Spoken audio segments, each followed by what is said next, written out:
आखिर हमारी धरती के नीचे क्या है? आखिर हमारी धरती के बीचों बीच कौन सी चीजें मौजूद हैं? ये एक ऐसा सवाल है जो हमेशा हर किसी के मन में आता रहता है और इसी सवाल के जवाब को ढूंढने के लिए साल 1970 में रूस के कुछ वैज्ञानिकों ने एक अजीबोगरीब से काम को शुरू किया। उन्होंने रूस की सरकार से आदेश लेकर रूस के एक शहर जिसका नाम पेनिनसुला, वहाँ एक गड्ढे की खुदाई करनी शुरू कर दी। वैज्ञानिकों का मकसद था कि गड्ढे को तब तक खोदा जाए जब तक वो पृथ्वी के सेंटर तक न पहुंच जाए। लगभग 10 साल का वक्त बीत चुका था और खुदाई अभी भी जारी थी। धरती के भीतर लगभग 12 किलोमीटर की खुदाई करते करते उन वैज्ञानिकों को लगभग 13 साल बीत गए। जब खुदाई शुरू हुई तो कुछ लोगों का मानना था कि धरती के नीचे पृथ्वी का नरक है, जहाँ पर अपराधियों को रखा जाता है। यही वजह है कि रूस के उन वैज्ञानिकों ने ड्रिल मशीन के नोक पर एक माइक भी लगा दिया। उनका मकसद था कि अगर सचमुच में पृथ्वी के नीचे कोई नर्क मौजूद है तो वहाँ के लोगों की आवाज को कैप्चर किया जाएगा। और ठीक ऐसा ही हुआ। लगभग 12 किलोमीटर की खुदाई होने के बाद अचानक से माइक में अजीबोगरीब आवाजें रिकॉर्ड होने लगी। हजारों लोगों के चीखने की आवाज, हजारों लोगों के चिल्लाने की आवाज। वो हजारों लोग क्या कहना चाहते थे ये तो किसी को समझ में नहीं आया, लेकिन उस आवाज को सुनने के बाद साफ पता चल रहा था कि कोई तो है। जिसके बाद वहां पर कुछ ऐसा हुआ जिसने सभी के रोंगटे खड़े कर दिए। ये दौर था साल 1970 का, जब दुनिया भर के वैज्ञानिक इस सवाल के जवाब को ढूंढना चाहते थे कि आखिर हमारी पृथ्वी के नीचे क्या है। रूस किसी भी कीमत पर अमेरिका को पीछे छोड़ सबसे पहले इस जवाब को हासिल करना चाहता था। रूस की सरकार ने पेनिनसुला शहर में खाली जगह को चुनकर वहां पर 20 मंजिला एक इमारत बनवाई। उस 20 मंजिला इमारत में लगभग 3000 वर्कर्स के रहने की जगह थी, क्योंकि उन्हें अच्छी तरह से मालूम था कि जो प्रोजेक्ट शुरू होने वाला है वो 1 या 2 महीने नहीं बल्कि कई साल तक चलेगा और इस प्रोजेक्ट को पूरा करने के लिए 100 या 200 नहीं बल्कि हजारों लोगों की जरूरत पड़ेगी। उस प्रोजेक्ट में काम करने वाले जितने भी लोग थे वो दुनिया के सबसे बेहतरीन इंजीनियर, वैज्ञानिक और जियोलॉजिस्ट थे। उन लोगों की टीम ने पूरी दुनिया का सबसे बेहतरीन ड्रिल चलाने वाला इंजीनियर भी मौजूद था, क्योंकि यहाँ पर 1 या 2 इंच का कोई छेद नहीं बल्कि कई किलोमीटर पृथ्वी के अंदर खुदाई करनी थी। लगभग 12 साल की मेहनत के बाद उन वैज्ञानिकों ने लगभग 12 किलोमीटर से भी नीचे गड्ढे की खुदाई कर दी। उस वक्त दुनिया के अधिकतर लोग मानते थे कि अगर हम धरती के भीतर जाएंगे तो हम सीधा धरती के नर्क में पहुंच जाएंगे और फिर गड्ढे से शैतान भी बाहर निकल सकते हैं। इन अफवाहों ने जोर तब पकड़ा जब इस प्रोजेक्ट पर चल रहा काम साल 1983 में कुछ समय के लिए रोक दिया गया। वैज्ञानिक बताते हैं उस वक्त काम को इसलिए रोक दिया गया क्योंकि धरती के नीचे का तापमान 400 डिग्री सेल्सियस तक पहुंच गया था और जो ड्रिल धरती में खुदाई कर रहा था उसका तापमान 815 डिग्री सेल्सियस से अधिक हो गया था। अगर इतनी अधिक तापमान में ड्रिल लगातार काम करता तो ड्रिल मशीन गलकर अंदर ही पिघल जाती। लेकिन बात यहीं खत्म नहीं होती है, क्योंकि वैज्ञानिकों ने ड्रिल मशीन की नोक पर एक माइक लगाया था। उन्होंने सोचा कि अगर वास्तव में धरती के नीचे कोई नर्क मौजूद है, धरती के नीचे कोई अलग दुनिया मौजूद है, तो वहां का आवाज जरूर रिकॉर्ड होगा। और बिल्कुल वैसा ही हुआ। अचानक से 12 किलोमीटर के नीचे से अजीबोगरीब आवाजें सुनाई देने लगी। उस आवाज को सुनने से साफ पता चलता था कि एक बहुत बड़ा भीड़ कुछ चिल्ला चिल्लाकर कह रहा है। हालांकि इस ऑडियो में क्या कहा जा रहा है ये किसी को समझ में नहीं आया। उस वक्त के वैज्ञानिकों ने जब इस आवाज को सुना तो उन्हें बिल्कुल भी समझ में नहीं आया कि आखिर ये चीज क्या है। उस प्रोजेक्ट के जो हेड इंजीनियर थे वो तो इस आवाज को सुनते ही डर गए कि कहीं उन्होंने भारी गलती तो नहीं कर दी।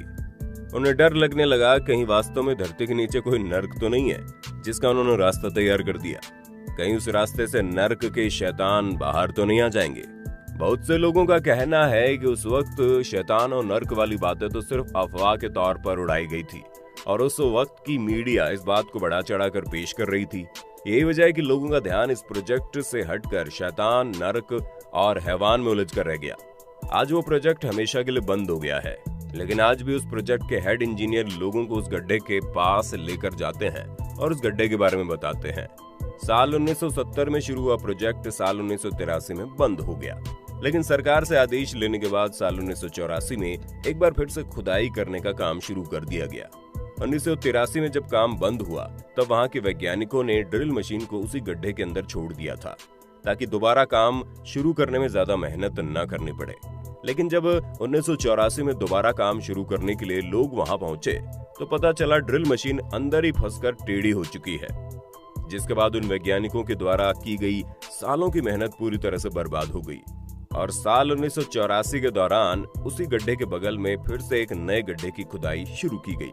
साल 1989 आते आते रूस के वैज्ञानिकों ने एक बार फिर से एक गहरा गड्ढा खोद दिया, जो आज भी पूरी दुनिया का एक रिकॉर्ड है। उन्होंने लगभग 13 किलोमीटर गहरा गड्ढा खोद डाला और उसके बाद वो अपनी सफलता का जश्न मनाने लगे। रूस की सरकार पूरी दुनिया भर के वैज्ञानिकों को वहां पर बुलाकर कुछ घंटे रिसर्च करने के लिए बोले, जिसके बाद दुनिया भर के वैज्ञानिकों ने उस गड्ढे के अंदर से निकलने वाले चीजों के ऊपर शोध किया, जिसके बाद ऐसे ऐसे तथ्य दुनिया के सामने आए जिसके बारे में किसी ने कभी नहीं सोचा था। गड्ढे की खुदाई करते वक्त ड्रिल मशीन के द्वारा जो चट्टान बाहर लाए गए थे, उस पर जांच करने के बाद पता चला कि उन चट्टानों की उम्र 2 बिलियन साल से भी ज्यादा है, यानी 200 करोड़ साल से अधिक पुरानी चट्टान।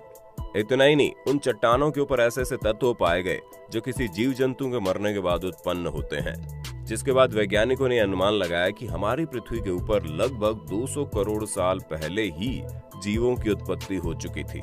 इन सब के अलावा ड्रिल मशीन से खुदाई के वक्त अंदर से जो कीचड़ बाहर आ रहा था, उसमें भारी मात्रा में हाइड्रोजन मिला हुआ था और वो हाइड्रोजन उबलता हुआ धरती से बाहर आ रहा था। धरती के भीतर लगभग 9 किलोमीटर की खुदाई करने के बाद वैज्ञानिकों की आंखें तब खुली की खुली रह गई जब उन्हें भारी मात्रा में हीरे मिलने शुरू हो गए।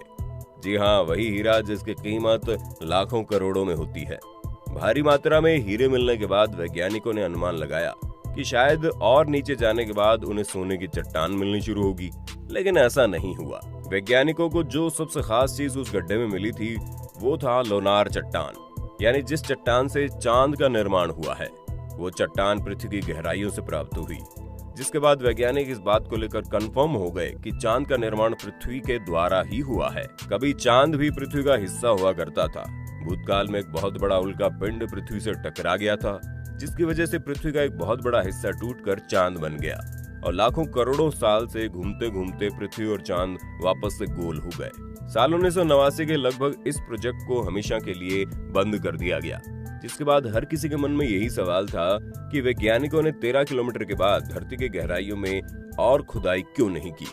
तो दोस्तों, जैसा कि हमने आपको पहले ही बताया कि वैज्ञानिकों को पहले इस बात का अंदाजा ही नहीं था कि धरती के नीचे इतना अधिक गर्मी होगी, लेकिन जब वैज्ञानिक धरती की गहराइयों में 12 किलोमीटर तक गए तो वहां उन्हें 400 डिग्री सेल्सियस से ज्यादा तापमान झेलना पड़ा, जिसकी वजह से उनकी ड्रिल मशीन का तापमान 800 डिग्री सेल्सियस से ज्यादा हो गया और उनका ड्रिल मशीन का नोक पिघलने लगा। ऐसी स्थिति में और नीचे खुदाई कर पाना असंभव था। और दूसरी बात कि वैज्ञानिकों को जितने भी सवालों के जवाब चाहिए थे, उन्हें लगभग सभी सवालों के जवाब मिल भी चुके थे। और वहीं दूसरी तरफ से रूस की सरकार एक लंबे समय से इस प्रोजेक्ट पर पैसे खर्च करने के बाद बहुत पैसे खर्च नहीं करना चाहती थी। यही वजह है कि साल 1970 में धरती के भीतर पहुंचने का प्रोजेक्ट साल 1989 के लगभग खत्म हो गया, लेकिन रूस के द्वारा बनाया गया एक गड्ढा आज भी पूरी दुनिया का सबसे गहरा गड्ढा के तौर पर जाना जाता है। आज तक धरती के भीतर इतना गहरा गड्ढा किसी ने भी नहीं खोदा। मुमकिन है भविष्य में कुछ और वैज्ञानिक पैदा होंगे जो अपने किसी शोध के लिए, किसी जवाब को ढूंढने के लिए धरती के और भी गहराइयों में पहुंचेंगे। शायद तब उनका सामना कुछ और नई नई चीजों से होगा जिसके बारे में हम इंसानों ने आज तक सोचा भी नहीं था। शायद उनका सामना पृथ्वी के इस नर्क से भी हो जाए, जिस नर्क के बारे में अभी हम लोग सिर्फ कल्पना करते हैं, सिर्फ अनुमान लगाते हैं। खैर, इस बारे में आपका क्या कहना है? क्या वाकई में धरती के नीचे कोई नर्क वाली दुनिया मौजूद है? आप अपनी राय कमेंट में जरूर बताना। वीडियो अच्छी लगी तो लाइक कीजिए, हमारे चैनल को सब्सक्राइब करके बेल आइकन को ऑन